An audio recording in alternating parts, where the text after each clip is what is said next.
যে সীমান্ত হত্যা নিয়ে ভারতের দালালি যেভাবে হচ্ছে, ভারতের দালালি যেভাবে আওয়ামী সরকার করত, ফ্যাসিবাদী সরকার করত, ঠিক একইভাবে আমাদের এই সংসদের বিভিন্ন মন্ত্রীরাও একই ধরনের ভারতীয় ভাষায় কথা বলে।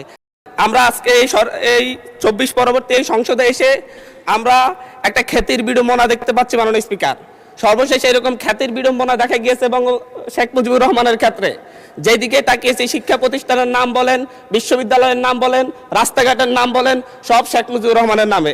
শেখ মুজিবুর রহমান মৃত ছিলেন, উনি হয়তো জানতেন না ওনার নামে সব জায়গায় এত কিছুর নামকরণ করা হয়েছে, কিন্তু আমাদের এই সংসদে একজন প্রতিমন্ত্রীর সেই খ্যাতির বিড়ম্বনা আমরা দেখতে পাচ্ছি।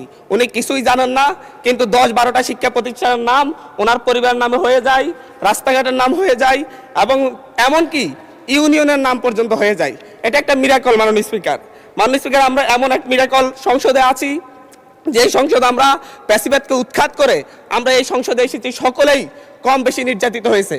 কিন্তু আমরা দেখতে পাচ্ছি যে সীমান্ত হত্যা নিয়ে ভারতের দালালি যেভাবে হচ্ছে, ভারতের দালালি যেভাবে আওয়ামী সরকার করত, ফ্যাসিবাদী সরকার করত, ঠিক একইভাবে আমাদের এই সংসদের বিভিন্ন মন্ত্রীরাও একই ধরনের ভারতীয় ভাষায় কথা বলে এবং ফ্যাসিবাদী স্বরাষ্ট্রমন্ত্রী যেভাবে বক্তব্য দিতেন, আমাদের স্বরাষ্ট্রমন্ত্রী সে একইভাবে বক্তব্য দিচ্ছেন যে মাননীয় স্পিকার, সকল সীমান্ত হত্যাকে সীমান্ত হত্যা বলা যাবে না। আমরা বলছি প্রত্যেকটা সীমান্ত হত্যাই হত্যা, প্রত্যেকটা সীমান্ত হত্যাই আমাদের সার্বভৌমত্বের জন্য হুমকি। মাননীয় স্পিকার, বাংলাদেশে আমরা 2024-এ পরবর্তী এতদিন আমরা মব কালচারের কথা বলেছে যে হচ্ছে ডক্টর ইউনূস সরকারের সময় মব কালচার অনেক বৃদ্ধি পেয়েছে, কিন্তু আমরা দেখতে পাচ্ছি বাংলাদেশ ব্যাংকে মব সৃষ্টি করে গভর্নরকে বের করে দেওয়া হচ্ছে। আমরা দেখতে পাচ্ছি বাসসে মব সৃষ্টি করে বাসসের এমডিকে বের করে দেওয়া হয়েছে। কেন? সরকার ক্ষমতায় আছে, সরকার কেন মব সৃষ্টি করে বের করতে হবে? সরকার তো তাদেরকে প্রত্যাহার করে নিলেই বা চাকরি চুক্তিভিত্তিক চাকরি নিয়োগ বাতিল করলে হয়ে যায়।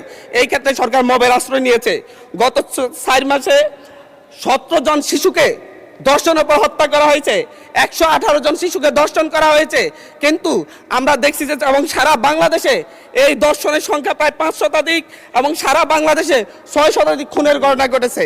আমরা স্বরাষ্ট্রমন্ত্রীকে এখানে প্রেমজনিত একটা শিবির নেতার ব্যাপারে আমরা এখানে বিবৃতি দিতে দেখেছি, কিন্তু মাননীয় স্পিকার, আমরা ওনার নিজ আসনে ডাকাতির পরে মা মেয়েকে যে ধর্ষণের ঘটনা ঘটছে সেটার বিবৃতি আমরা এই সংসদে দেখি না। মাননীয় স্পিকার, বাংলাদেশের ন্যায় বিচার সুবিচারের কথা বললে সেটা যদি হচ্ছে একপাক্ষিক হয়ে যায়, দলীয় হয়ে যায়, আরো বড় সমস্যা।